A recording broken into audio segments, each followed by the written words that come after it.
Hello, hello, hello, everyone. This is Gian here for y'all. Today we'll be joining by a very special guest. We have Manny Mo, the world most famous artist, and we're going to be having a gallery walkthrough. The other day, I did this with the Pixel Art Gallery, and that was an absolute pleasure of an event. So I'm looking forward to be showcasing this insanely creative individual here with pieces that blew my mind. Hey, Maddie, how you doing? Hey, Jen, thanks for putting this together. I mean, if this is my first time having kind of a gallery show of my work in the metaverse, and it shows me just how powerful CryptoVoxels and Decentraland and other platforms like it can be. To see all my work come together in this type of gallery space is absolutely amazing, and I'm so excited to share it with you. Oh man, and we're very grateful that you took the time to be here with us. I kind of realized that your work is going very well in the walls of CryptoVoxels. So if you don't mind, let's jump straight into the action. I think one of the most iconic ones. I mean, all of your works are iconic, but one of the most iconic ones is for sure the $100,000. So why don't you tell us a little bit more about the background on this idea here? Sure. So what you'll see as we look through my work is I have a kind of a varied practice. I have a mural practice, I have a sculpture practice, I have a performance art practice, I have businesses built around my art career. This project combines both sculpture and performance. And the idea was that I saw people posting on Instagram pictures of what looked like $100,000 and realized that I could create an object that looked like $100,000 using legal US currency for as little as $1,198. So 998 ones in the center and one 100 on either end, using the $10,000 bands to create the illusion that it's $100,000. And then what I did is I saran wrapped it and then placed a perforated sticker on top of it. So people would be buying this object called $100,000 that's made of 1,000 bills of legal US currency. It was priced at $5,000. It could be as little as $1,198, but as much as $100,000. So it was kind of like a speculative bet on behalf of the art buyer, which is kind of what many art buyers are doing when they're buying art. They're betting that it's worth more than the material cost itself. And it started some interesting conversations around value and material and art. For example, if you were to buy like a Rothko painting for $10 million, you're not buying $10 million worth of material. You're buying kind of like the mythos of Rothko, the history of his work, all that stuff. So the question was, could I take cash, use it as a material, and sell these as sculptural objects, and kind of highlight the speculative nature of the art market, but also the power for art to make materials more valuable with time. And so I did actually sell 10 of these at $5,000 each. The picture next to the one you're currently looking at, it is me actually delivering one to a collector and having a nice glass of wine. And if we turn around and look the other way, there was a performance aspect of this. So I actually brought 10 of these bricks in a transparent duffel bag with the security guard to an art fair. Oh my God.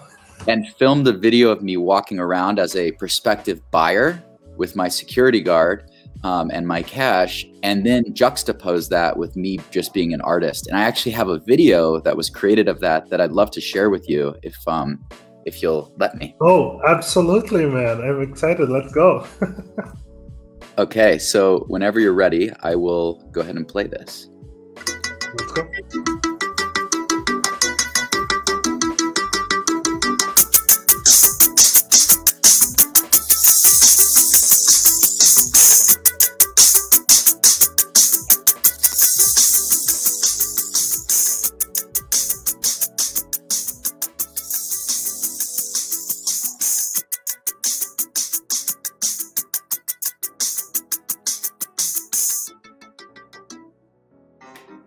I'm bringing 10 of these bricks to freeze tomorrow. And the general idea is that I used money as a material in the same way that paint is a material. Influence is a new type of currency. I went to an art fair and no one paid attention to me. And I was dressed like kind of flamboyantly like an artist. And I was like, look at me, look at me. And no one paid attention.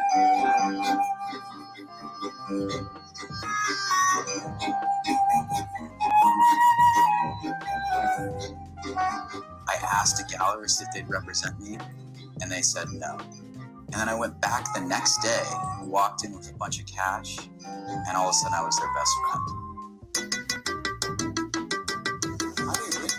Yeah, it's real cash, dude.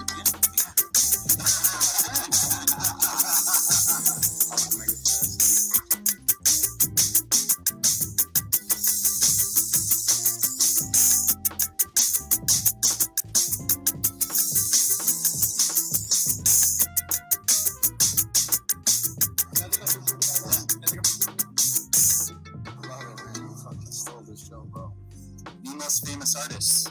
That's who made this. You've got this art world that says, oh, we care about authenticity and we care about the art and the creativity. But how fucking funny is it? As soon as I show up with $1 million in a duffel bag and a security guard, everyone starts paying attention. But when I'm out just hustling, telling everyone like, this is what my art's about and your gallery is so interesting and talking about the art, doesn't matter. And so that says something more broadly about humanity, perhaps.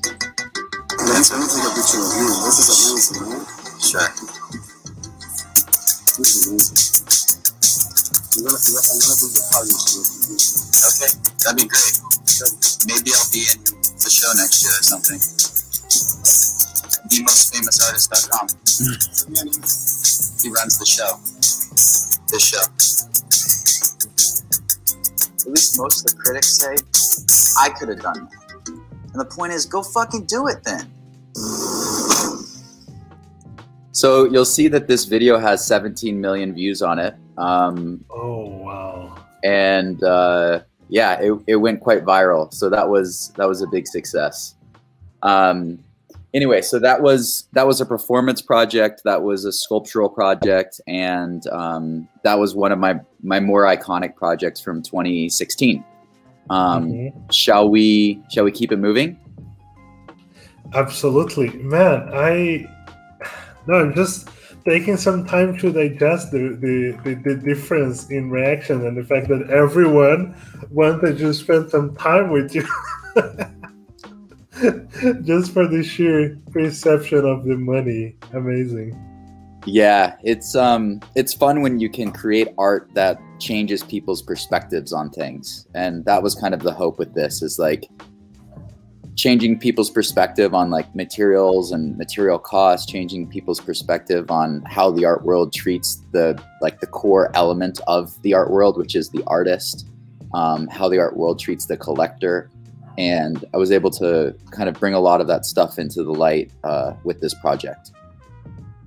Absolutely. And the straight correlation between like the material and the material value, it's amazing. And this discussion about the speculative value, like one could honestly buy this just as a bet, right? Like just trying to make some money or not. Do you know if anyone like opened it? I have not been told by any of the collectors that they've opened it, and many of the collectors who bought these from me have collected my other artworks as well. So I think they're in it for the long haul, but you know, in the event of a rainy day, they could always bust that art open and recoup some value, which you can't say about all art. Oh, that's so true. It's actually imbued in some value. I love that. You can always recoup some of the value if you need to. Yeah. So, amazing project, amazing idea. Everyone could have done it, but it's all about execution. You went there and you did it. And also unquestionable the fact that it changed people's perspective. It changed how everyone interacted with you. Did you win for that gallery the next year? So it's kind of ironic that I said maybe I can be in the show next year when I was actually in the show just as a performance that time. I have not yet shown at any art fairs. I've maintained a practice that doesn't really involve the art world. I've been able to sell directly to collectors using, let's call it headline generating projects to create distribution for my work, and then direct sales to collectors via a website. So I'm like one of these newer types of artists that doesn't have to go through the institutional gatekeepers. And I've learned a lot about kind of how to succeed as an independent artist. And now the mission is to help many, many thousands of other artists do the same, and not need to go to art school, but think about interesting ways to finance, produce, and distribute their work. So I think this would be a very opportune moment for you to tell us a little bit more about the Most Famous Artist project, right? And what you guys have going there, because Sure. it's beautiful. Sure. Well, if you Google the Most Famous Artist, maybe you could bring up a Google search, and for those that haven't seen it, like we can do it in real time. So if you search the Most Famous Artist, you would expect to find artists like Picasso and Warhol and Van Gogh and many other legends. But because I named myself the Most Famous Artist, I too show up next to these folks. It started out as kind of just an experiment, whether or not I could actually figure out how to kind of growth hack my way into art world success. And it subsequently turned into a community of artists that are really kind of orienting around helping each other succeed and eliminating the scarcity mindset from the art world. Oh, Picasso's ahead of me. Shoot. Oh my God, he surpassed you, man. I mean, that's okay. That's okay. He's still ahead of Van Gogh, man. So maybe if you click on my website, themostfamousartist.com, which is just below, there, you'll see that like our mission is to create a place for creatives to learn, grow, and collaborate. We have a community, we have a Discord channel, we have a social token called ArtCoin, which has somewhere around 700 holders. We're building kind of like our own education system through workshops and active learning and cohort-based learning. And then we're trying to use the scale of our community to actually create like, let's call it economies of scale that allow for legal marketing, e-commerce, platform expenses to be less for our community of artists. And it's free to join. Anyone can join it for free. We have kind of like an onboarding process that happens every few months where we bring new community members in and introduce them to our values, and which is really three things: a commitment to practice. We want to know that you're making art, and we want you to be enthusiastically participating. And as a result of this, we've been able to create really large scale, interesting projects because we have kind of this community of artists who are all succeeding as a result of participating in this community, or succeeding more as a result of participating in this community. And then ultimately willing to participate in large scale, interesting projects, which I'll share with you a bit later as we continue the walkthrough of the gallery. But if anyone would like to join our community, they're welcome to. I take a lot of inspiration from the whale community actually, and how you guys have built your DAO. And we're not a DAO just yet, but we're heading that direction. Beautiful. I see that there's plenty of overlaps with our philosophy here in the whale community. So I just dropped the link for everyone to check it out and participate, if you will. The values are very, very similar. I really appreciate the effort that you guys are doing, and I know that we have a few members of your community that are here watching today. So I'm really, really grateful to have this opportunity to just like bring our communities together, because we have a lot in common. Yeah, I mean, the idea is when you're going through art school, it's a competition between you and your classmates to get the really nice galleries to represent you and to get a show at a museum. And what we're realizing is, like, even with CryptoVoxels, anyone can have a show and anyone can be in a gallery and anyone can display their work. So we're just trying to create this idea that like we can, with a rising tide, all boats rise. And so we're trying to like lift everyone up rather than create a competition or artificial competition between artists. And it turns out that that mindset and that approach is actually benefiting quite a lot of people, because the world becomes more interesting the more artists that exist in it.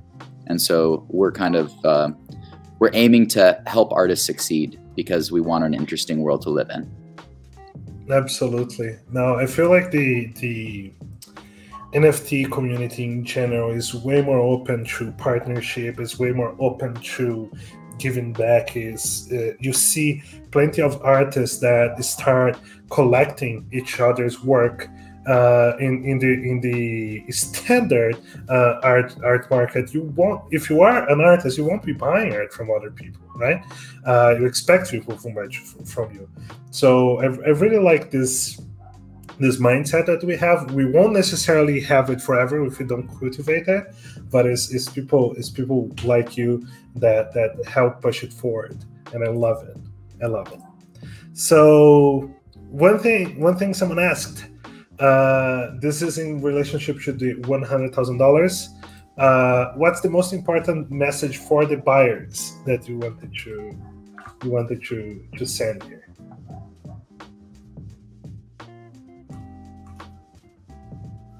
I think you're muted, man. Oh, sorry. Yeah, I too am looking at the Discord. I think that there's this phrase by Marcel Duchamp, which is that the artist starts the work and the viewer finishes it, and ultimately every viewer is going to come to the work with a different interpretation, and that's what allows kind of like the magic of discourse to happen around work. So I would say with most of my projects, it's about me having an insight, me doing something, and then gauging people's reactions. And rather than answering the question for the viewer, I challenge them to try to answer the question for themselves. And that may seem like a cop-out, but I'm actually interested to reverse that question to I think it was Pacheco who asked that question, and say, well, what do you think the message is that people should get from this particular work? Perfect. Shall we jump back into the metaverse, and I can continue to answer? Absolutely. Let's go. I see that Spider asked the question, how do you feel knowing that you follow the works of iconic artists such as Marcel Duchamp and Andy Warhol? To that, I kind of answer, all innovation is built on top of prior innovation. So to a certain degree, you know, the Uber wouldn't exist without the invention of the wheel. And I heard this once, and it kind of resonates with me, which is great artists use the tools of their time to tell the stories of their time, but contextualize their art in art history. And that's absolutely critical to be able to create a through line with your work so that people can relate it to great artists of the past. And so to be compared to Andy Warhol and Marcel Duchamp is a great honor. And to study those guys is often how I develop new ideas and ways of talking about my work. So I think it's absolutely critical that artists don't live in a cave and create without kind of seeing what else exists out there. And when getting started in art, it's often best to just start copying the work you like, and eventually you'll develop your authentic voice. That's a really nice tip right there for those who are starting. Absolutely. Pacheco asks, how is the art token and crypto empowered community building and fundraising? So I'll try to answer this question succinctly, but the general idea is that it's built on top of Rally.io, which is an easy way which is a side chain of the Ethereum mainnet. Our token is backed by Rally. It's an interesting project that's been in development for many years. I know that the whale token is on Roll. They're probably similar but slightly different in that art token is actually on the sidechain of Rally and has its own wallet within the Rally ecosystem. The advantage there is that it allows non-crypto native artists to participate in our token economy without having to know much about crypto. Eventually, we would like to bridge out to the Ethereum mainnet once our community gets of a certain scale. Typically, we raise money by creating projects together. And one such project, which is actually the Beeple project, can be seen on the wall if we walk back towards that automobile sculpture and turn towards it. Turn towards, yeah. So for example, within our community, we try to make sure everyone gets paid and everyone gets paid fairly. And we're trying to make the distributions of funds as fair as possible. And so what we did here is we set a bounty for anyone who wanted to participate by creating a portrait of Beeple. And we arrived at well more than 50 portraits of Beeple. And as a collection, we launched the week that the Beeple's Christie's auction was set to take place, knowing that it would be headline worthy and culturally relevant amongst the crypto class. And so this project actually sold to date. Maybe we can click over to that project on OpenSea. It has sold to date, last I checked, yeah, 482 ETH have been traded. A few hundred ETH happened in the primaries. And then a percentage of that was distributed back to the community members who participated based on the sell-through rate of their Beeple portraits.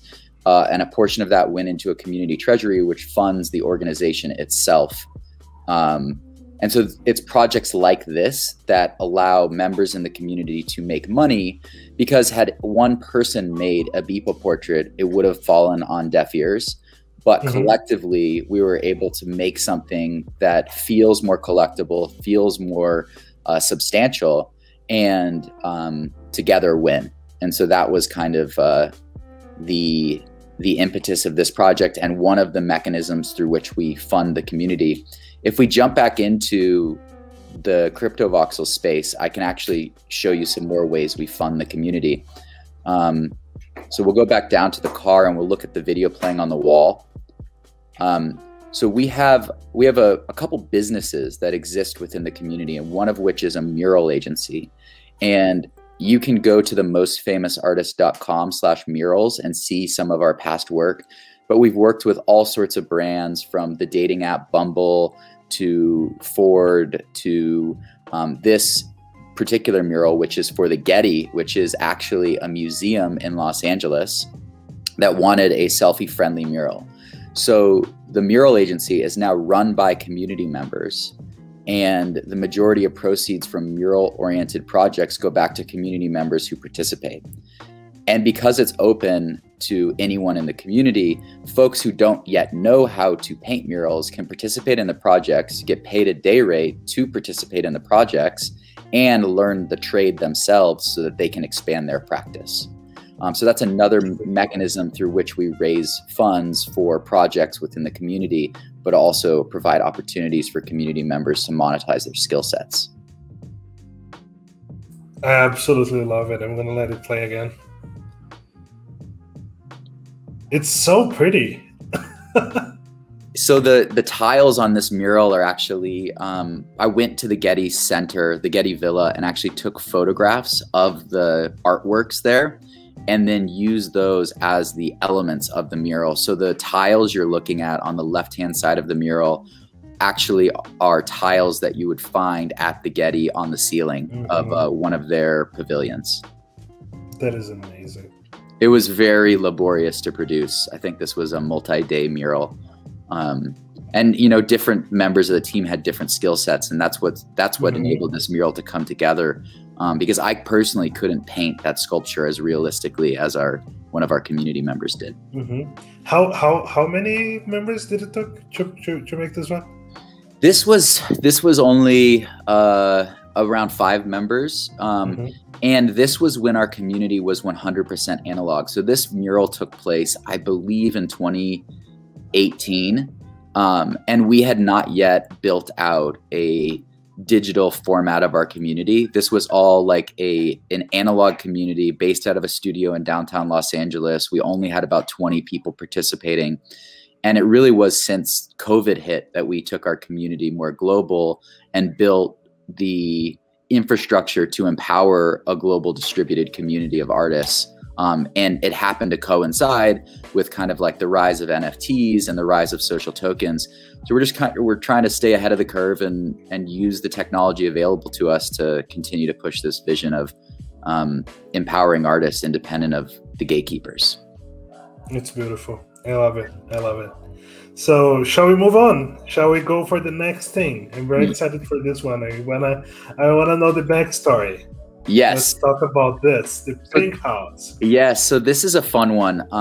This was a property that was set to be demolished. And this is another interesting way to kind of like play with people's desire to be perceived a particular way on social media, ride off of cultural trends, and ascribe value to things that are otherwise seen as junk. So this house was set to be demolished. I was approached by a property developer, and they said, if you could do anything you wanted to this property, what would you do? And I decided to paint it entirely pink. And so I brought 10 community members in.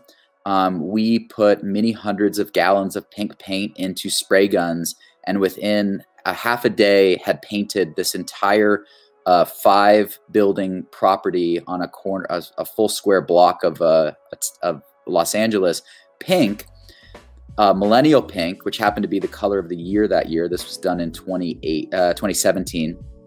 And as a result of this, many thousands of influencers came and took pictures of themselves around this house, which provided massive growth for the Most Famous Artist Instagram account and awareness. And everyone from the New York Times to Cosmopolitan magazine picked this up as a headline. And what's also really fun about this project is it was ephemeral. If you weren't following along and you didn't show up to the address the 4 or 5 days that it was open, you missed the project because the houses were subsequently painted back to like an off-white color and then demolished.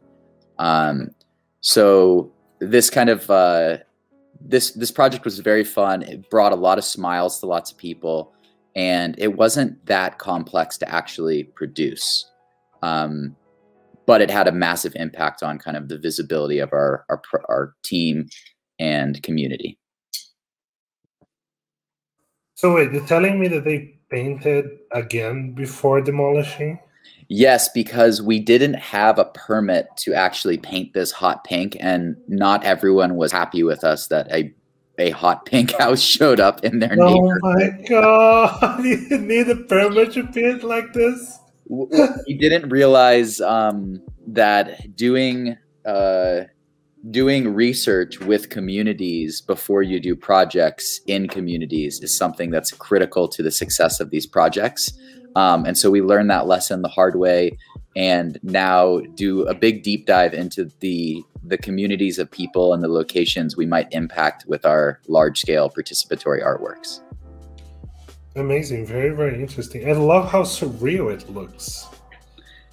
It's fun because one of my practices, I'll actually share the link to it, is to go to flea markets and to buy paintings and then paint things on top of them. And one of the themes that I work with is painting pink over rivers, and I call them pink river paintings. And this was like the physical world instantiation of one of my flea market upcycled paintings. So it was quite fun. And I actually have a picture somewhere of me holding one of my pink river paintings in front of the pink house. Oh my God, I'm gonna search for the link for that one after. I absolutely love this. It's funny because if I had been told the history behind this, I would have guessed that it was just Photoshop, you know? It's like my mind doesn't register the fact that this was actually painted pink. Yeah, it was I mean, I think if you go to hashtag the pink house or pink house on Instagram, you'll find quite a lot of photos. I have a kind of like an obsessive compulsive lean towards documenting and archiving everything. So I have many thousands of photos that people took and shared at the time of this project, which would be difficult to dig up now. And I imagine I could eventually create like a book of all the beautiful photos taken in front of this installation. No, absolutely. I'm gonna go digging for them. But it's a beautiful project. It saddens me a little bit that they painted again before demolishing. But as you said, like the importance of figuring out how the community is going to perceive their artwork and to be able to handle it with the utmost respect, right? So I love it. I love it. Yeah, and in some cases, even if the community says no, you have to do it anyways. So we are doing the homework and the research, but in some cases, the opportunity to make an interesting art project supersede that of some naysayers or haters. No, yeah, because you're always going to be having people that say no to everything, right? So, absolutely. Precisely. Shall we continue the tour? Absolutely. Let's go. Oh, elevator, come on.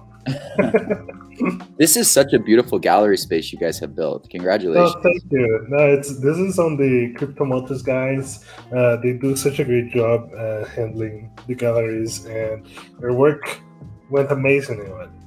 Private chat. Okay. This is like the Cash Brick, which is people taking pictures on private jets to post them as status symbols.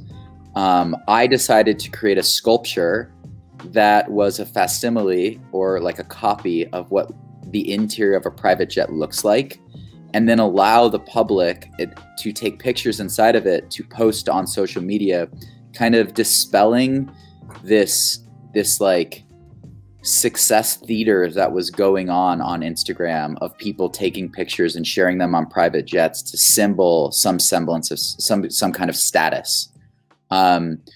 There's a whole bunch of images of people who took pictures on the private jet, and if you scroll to the right, there's actually a video of this project explaining the entire process and showing how we fabricated it through a company that I created called Selfie Circus, which was part of Snapchat's Creative Accelerator in 2018. Do you want to watch this video? It's about 5 minutes long.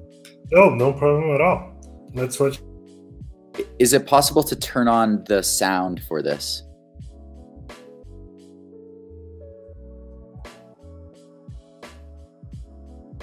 I'm not hearing sound on this video. Oh, sorry, I was muted. we can get sound from it, but I think we should open it on YouTube instead. Do you know what it's called? Let me. I don't have it on YouTube. I shared it as a oh, sure, MP4 file with you. Anyway, let's just say that if anyone's interested in learning kind of the story behind the private jet and what went into the fabrication, they can jump into Crypto Voxels and watch this on their own time. But it's kind of an interesting video that was produced for demo day of the Snapchat Creative Content Accelerator, kind of explaining how we did this and why we did this. So we also, in addition to working with brands on murals and I found a video. Let's go. And doing group projects, we also work with like investor groups and stuff like that to try to build businesses. I'm going to be 1 second. There we go. We can watch it here. Can you guys hear it? Let me know, please. But I suppose it's a yes. I cannot hear it yet. No audio? No, I can't hear it.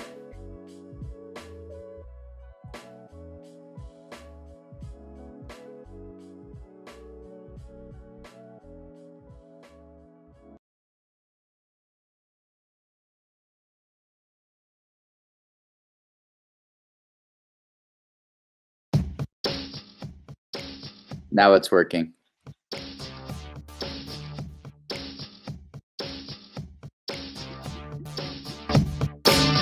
We're trying to democratize access to experiences that are seen as status symbols. What we've done is we've taken what looks like a private jet and provided access to it to everyone. Because once everyone can take a photo on a private jet, the private jet doesn't matter anymore.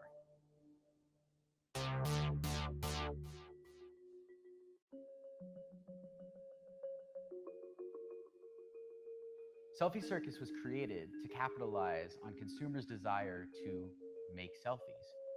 There are 4 parts to a selfie circus. There's the audience, there's the experience, like the private jet, there's the stage where the experience is hosted, and there's characters like Joby who engage our audience in between experiences. The goal was to make the jet look so real and authentic that the average social media user wouldn't be able to tell the difference between an image on our jet and an image on a real jet. FOMO is a big problem. Right now, people are depressed because they think they're missing out on something that they see on social media, when in fact that thing might not even be true. We're getting rid of FOMO.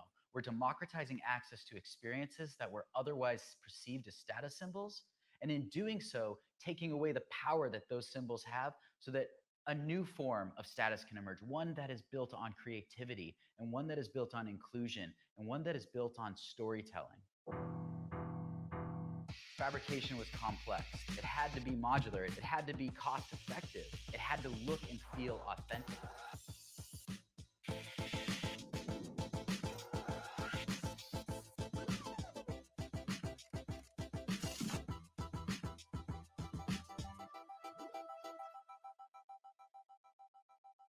The goal is to peel back the curtains and say, like, look, it's all a construct. Like this private jet photo you see of the Kardashians, they thought that through just as much as you constructing an image inside of our private jet set is a constructed image. And then hopefully everyone starts realizing all of social media is a construction, none of it's real, and we're just avatars on a stage entertaining each other. Epic. Epic. So this thing's gonna fly, right? Does it work, Jonathan, for a photo? Yeah, that's perfect. That looks like a real jet.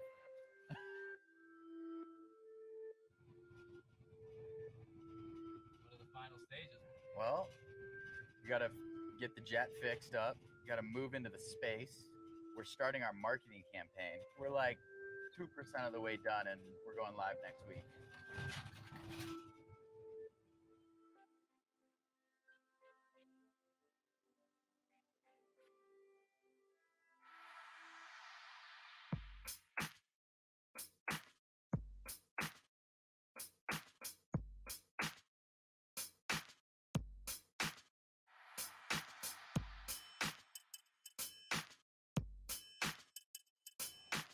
It's insane. It's literally the most insane thing I've ever tried to do.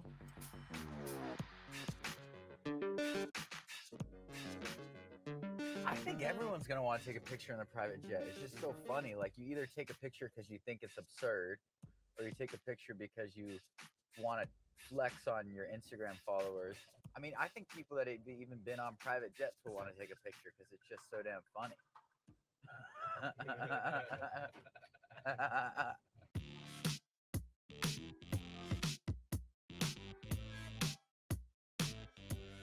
As soon as we dropped it in the store, people were flocking to it. For whatever reason, they pulled out their phones, they sat down in that seat, and they started taking selfies.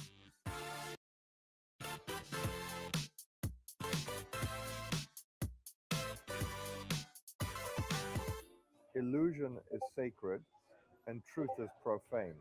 I mean, you see this kind of impulsive need to sort of represent yourself in this sort of luxury item that's fake, and this is really the environment we're in. So I think social media, it's an extension of people's sort of narcissistic superficiality that essentially has a broad platform now. Fred Segal's always been the concept store of bringing people in, not just for our clothing, but for our activations and special projects that we do. And they've come in, and we've seen some like good sales of people just walking in the door for this experience. People are producing selfies to construct identities to tell the story of their lives. So the Selfie Circus is creating stages and experiences and characters that allow everyone to participate. We did our job. We created the illusion. The Selfie Circus is real. Amazing, amazing, amazing. Awesome. Yeah, that video tells a better story than I could standing. No, you know what's funny, man? It's like the other day I was thinking exactly about this because there has been for some time, right? People don't actually own those things, but they rent those things to pretend that they have those things, to be able like to exploit like YouTube's algorithm and to make money out of it. So like sometimes pretending to have something can pay for itself. And I think it's very cool that you brought this discussion.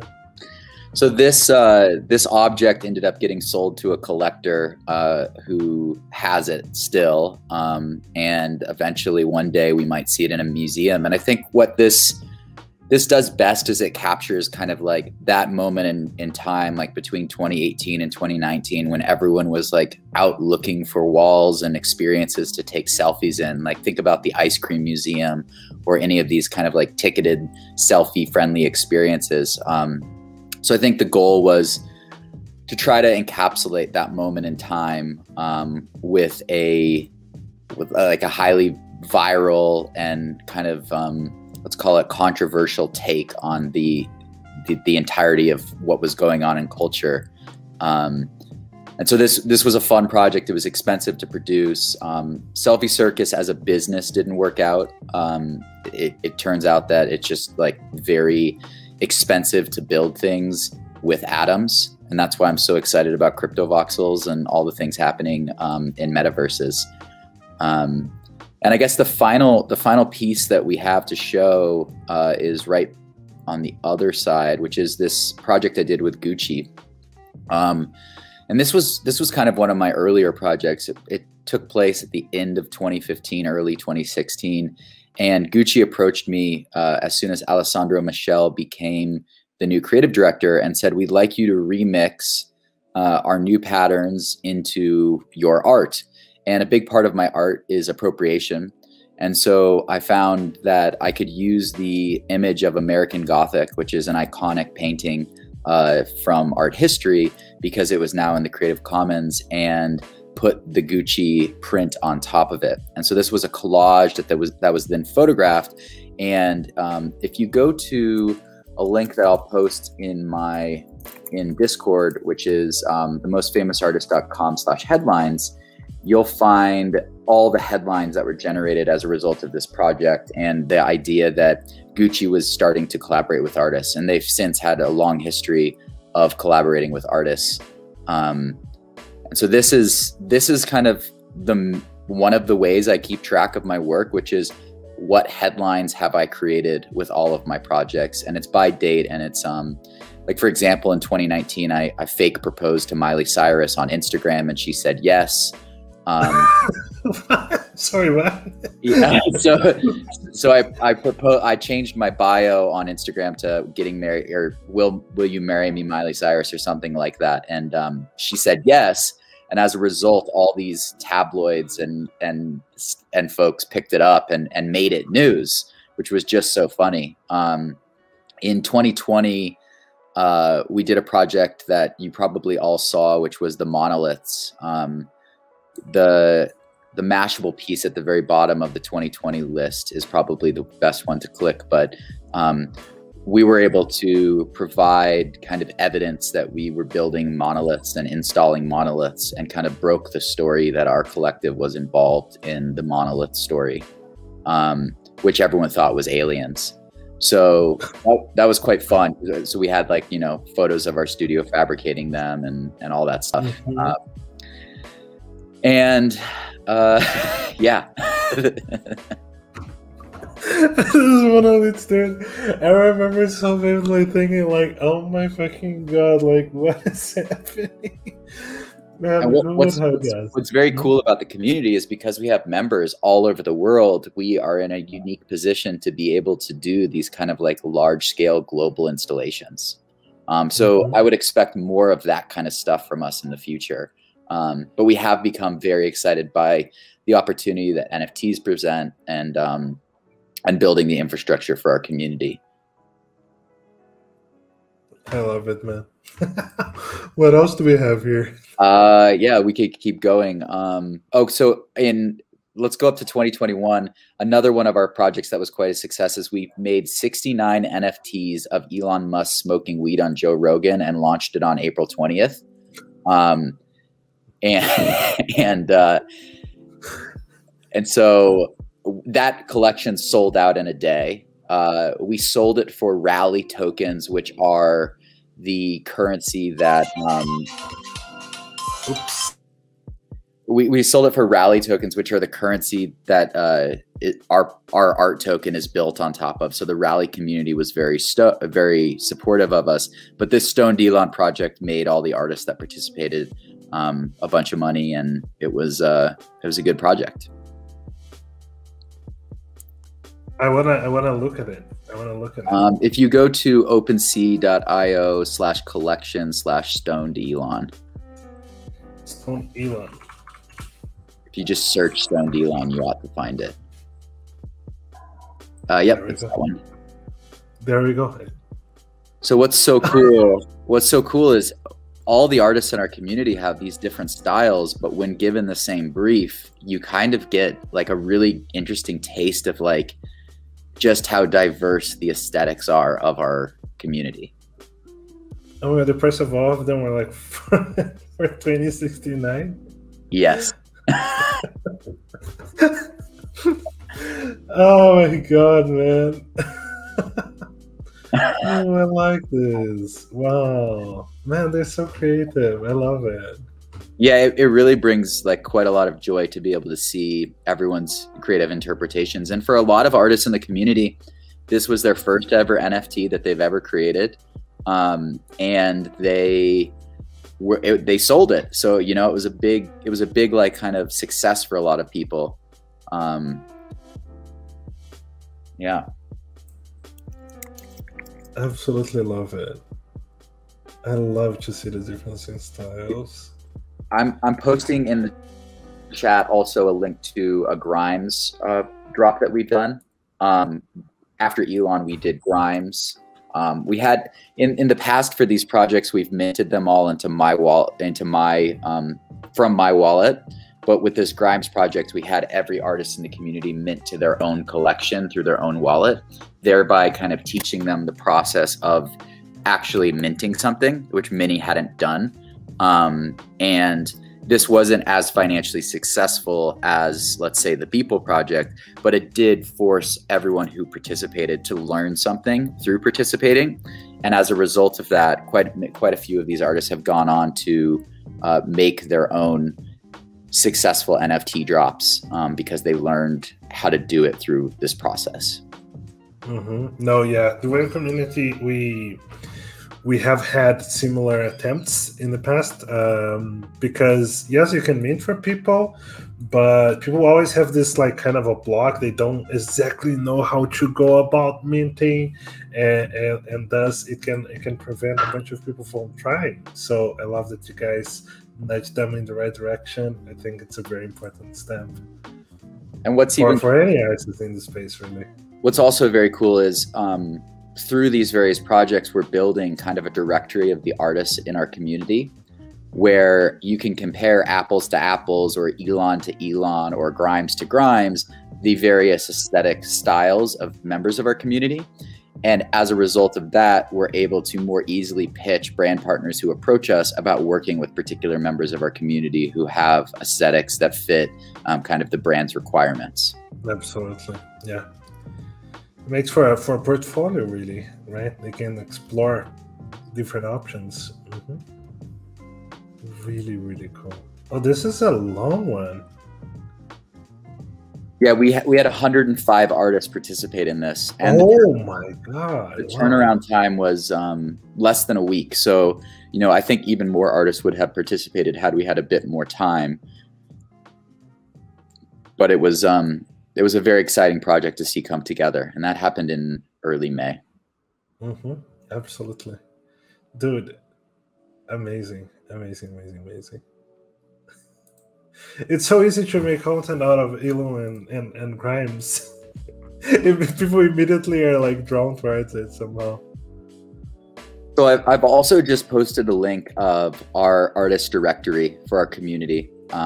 If anyone is interested in kind of like accessing artists in our community, what we're trying to do is not be gatekeepers in any way, and just kind of like structure and organize the community so that members can succeed on their own. We don't have like management agreements with any people in the community. We're not asking for percentages of deals that they do outside of the community. So we really are trying to like represent artists in a new model. And you can see that we've got everyone from jewelry makers to photographers to illustrators to collage artists. And if you click on any one of these profiles, you'll see kind of like their work. You'll have links to their Instagram. That didn't work. Yeah, there. Links to their Instagram, links to their website, what time zone they're in, and you can sort and filter by styles and locations. Really cool. Oh, we can sort it? Yes. Ooh, cool. Amazing. So this is a lot of people or a lot of brands, let's say, are approaching our community asking like, okay, so who has this style and who lives in this area? And rather than us kind of manually doing it, we've provided this tool to allow people to find people in our community to collaborate with. This is a really cool feature. And one benefit of this is like everyone who's in this directory has gone through our onboarding process, believes in the same values we believe in, which is like work hard, be nice, do a good job. And so partners who go and try to hire members of our community can kind of like rest assured that we've done a bit of vetting on our end to make sure that these folks are willing to work hard, they're trustworthy, etc. The right people to benefit from it. I love it. Yeah. I love it. It's So really, really cool. So let's go back to, maybe go back to headlines, and we could talk about a few more of the fun projects as we scroll back in time. People can, so, you know, we did the NFT projects, we did the monolith sculpture. If we go back to 2019, there was the Miley Cyrus project along with, the Fire Festival pop-up was quite What about the Fire Festival? So, one thing that, you know, the most famous artist kind of has figured out to a certain degree is that there are these like headline grabbing stunts that we know the news media will cover, and we just have to fit into the news cycle. And so when Hulu and Netflix released their documentaries about the Fire Festival, we decided to create a pop-up experience in Beverly Hills where we could let people go take photos as though they were at the Fire Festival. So we had baby pigs and sand beach and the fake private jet and cheese sandwiches and, you know, all the stuff, but it was like a bootleg version. And it was pretty well received by everyone except for the city of Beverly Hills. And I ended up getting a ticket and having to do community service for bringing baby pigs into Beverly Hills. Oh, I can have the baby pigs there. Oh, okay. My God, man. There we go. Who would have guessed people wanted this experience? we had Billy McFarlane in a jail costume with money in his hand that you could take pictures of. We had merchandise. It was a very funny project. There was that famous line from the documentary, so we made that into a sweatshirt.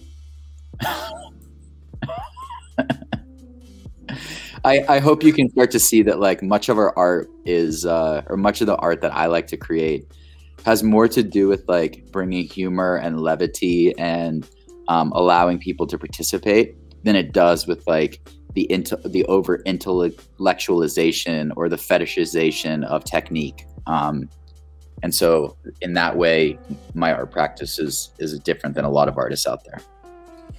One thing that I really appreciate is the fact that you can just have fun with the pieces. You know, you can go as far and deep as you want, but by the end of the day, you can just have fun with it, and people do have fun with it. So that's very special, very, very special.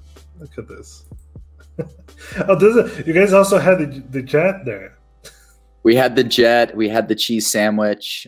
We brought sand in so that you could seem like you were on the beach. We rented baby pigs from like a farm. They were very well treated. Yeah, it was just a really fun time. Amazing.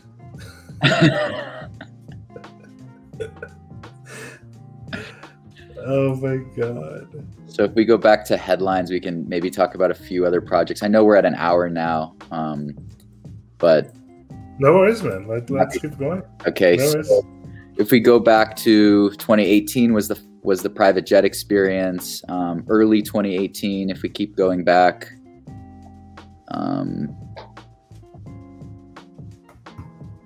Just keep scrolling. What else did we do? Oh, we did artificial intelligence project in 2017. That was quite interesting. So if you scroll back to 2017, we did a project wherein we used style transfer AI to create artworks. It's the second one from the bottom. It says the most famous artist art meets AI by Forbes in June of 2017. We took photographs of artists. We took an artist style, Chuck Close, who does this very kind of like, let's call it like a technical process for creating art. And we trained an AI to actually replicate that process on photographs of people whose jobs would be disrupted by AI. So a taxi cab driver, a pilot, and many others. And if you scroll down, this project was pretty well received. We even made a gallerist. That's Larry Gagosian, one of the most famous and successful gallerists. We turned him into a Chuck Close style painting. And then we had a gallery show in San Francisco where we rented a gallery space and exhibited the works. I haven't yet released these works as NFTs just yet, so that might be on the horizon. This is really cool. AI will take away music careers. It will take away, the careers of many people. And so that was the idea, is to kind of show that AI can replicate a famous artist's style, but AI can also be used in the art making process to communicate an idea like AI is going to disrupt us. And this was in 2017, kind of at the height of the ICO bubble, which was happening at the time. Dude, I don't know. I always loved the early AI filters by like 2016, 2017. So yeah, no, actually the picture that I use in the real community is like something that was deep dreamed. So yeah, I love this. Absolutely. I love the way it looks, how it changes, like the lines and stuff. I love this. I love this look. Yeah, it's made famous by an artist called Chuck Close, who was forced to paint in this way for health reasons, I believe. And so we appropriated his style and used AI to try to make it happen. Yeah, and then I guess one last thing I'd like to share is the current project I'm working on and kind of the impetus of us reaching out to the whale community, which is... Oh, absolutely. Let's do it. Let's do it. Will you go to themostshittiestnft.com? Oh my god. There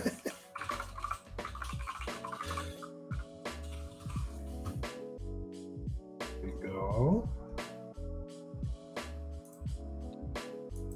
Here we go. Let's talk about this. Yes. So this was an idea, which was, could we use NFTs, headlines, obvious controversy, and art sculptures to kind of fund research in the scientific community? So I've partnered with Seed Health and a handful of scientists to figure out how to sell an NFT that has 100% of the proceeds going up for going towards scientific research. So it gives me an opportunity to use my platform, and it plays into a lot of the themes like value, what society values, what society doesn't value, etc.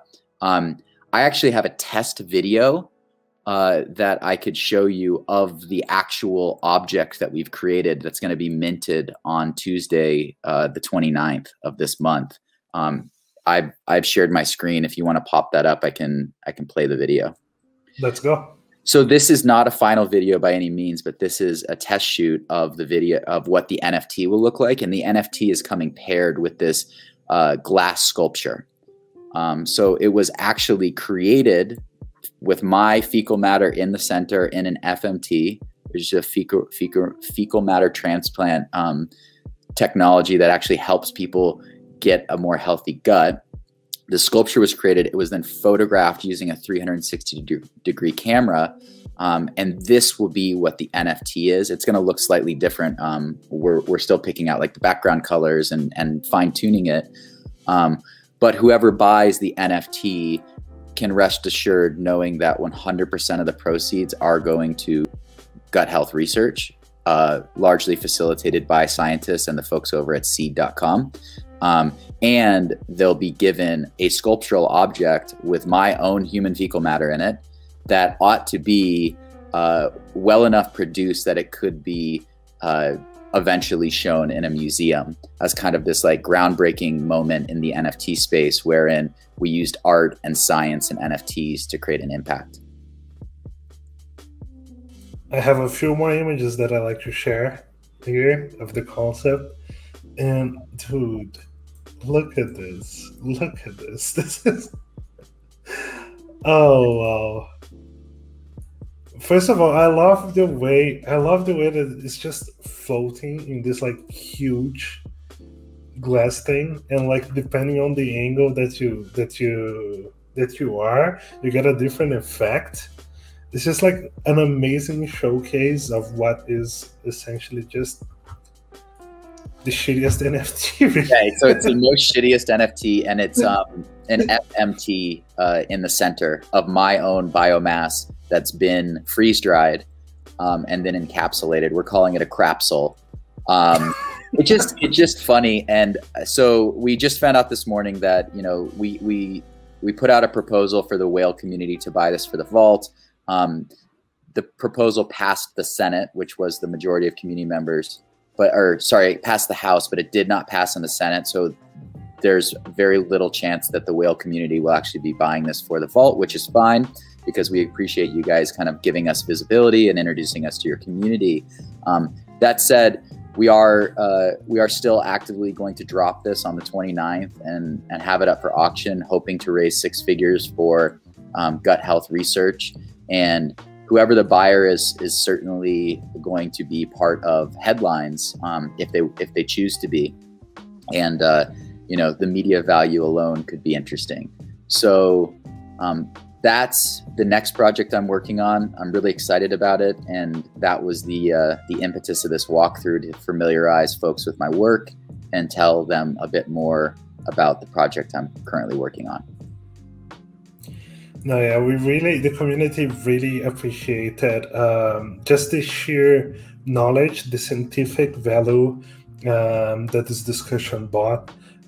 You know, it was an absolute pleasure to explore the concept and the importance of the gut-brain axis and the research that's being done in the field. And we absolutely believe in the cause, and we hope this will succeed immensely. It's a shame, really. Like, of course, the community has the power to vote. Everyone's entitled to their own opinions, and I have to admit, it is controversial. But anyway, the discussion was worth it, absolutely. And we just wanna showcase this. We wanna move it forward, and we wish all the success in this project and the future ones that are to come. You guys came to stay in the NFT space. Yes, very much so. And we'll share future projects with your community as well, because I know that there's a lot of stuff happening in your community that a lot of the artists in my community can learn from. So we're trying to bridge that gap and just build together. We definitely will. Let's do one last lap here in the gallery. I just want to say it's such a special thing to find different communities who are at the same time. There was a little bit of an overlap, building similar concepts that have similar values. When we have this unique opportunity of coming together and bridging the gap, as you said, I'm pretty sure we will have a beautiful future together, and that we will be able to showcase probably your next works, your community next works, because this is what we're all about. We're all about bringing power to the artist and making art not be something just reserved for the richest, you know. So I appreciate your efforts, man. I love that. I really like this. Amazing concepts. Thank you so much. Yeah, so the short of it is, if you'd like to get in touch with me, feel free to send me an email, Maddie@TheMostFamousArtist. Find me on the Whale Discord. Please do check out this gallery while it stays up. I'm not quite sure how long you guys will keep it live, but it's a really cool experience, and I feel like it's my obligation to now build a gallery like this for our community. And oh yeah, man! If it gets you to do that, that's perfect. Go yeah, for it. Yeah, Absolutely. Maybe you can share with me who's helping you do this, because I would love to get some expertise on this matter. I will definitely do that, man. Don't worry. I think just like I see pieces like the people. Oh my god, I love your avatar, Musashi 13. Just the people one just deserves a showcase, you know. Like it's those collectible ones that it feels like collectibles, right? They're different artists, but I love that feeling, and I think it definitely deserves a place to showcase it. Yeah. And so, you know, if you're an artist out there that wants to participate in the community, feel free to apply. It's absolutely free, and we'd love to have you involved in our projects and share with you our resources. And if you're a serious collector and would like to speak with me about this new project, I'd be happy to discuss it with you in advance of launching on Tuesday. Thank you to the Whale community for taking the time and putting in so much effort. Our pleasure, man. We're going to be posting all the relevant links. TheMostFamousArt.com will get you everywhere that you want, probably. So definitely check it out. We're going to be I will be paying very close attention to how the shittiest NFT is going to go. And the community appreciates you, man. The community appreciates Seed. And I'm sure we will have plenty of opportunities. So thank you, Maddie, for taking the time to be here with us. The gallery is going to stay for at least a week, I'm sure. So everyone will have the opportunity to go and check out by yourselves. Thank you, man. Thanks, Jen. It was awesome. And thank you to the community for taking the time to be here and watching with us. Thank you, everyone. Bye-bye.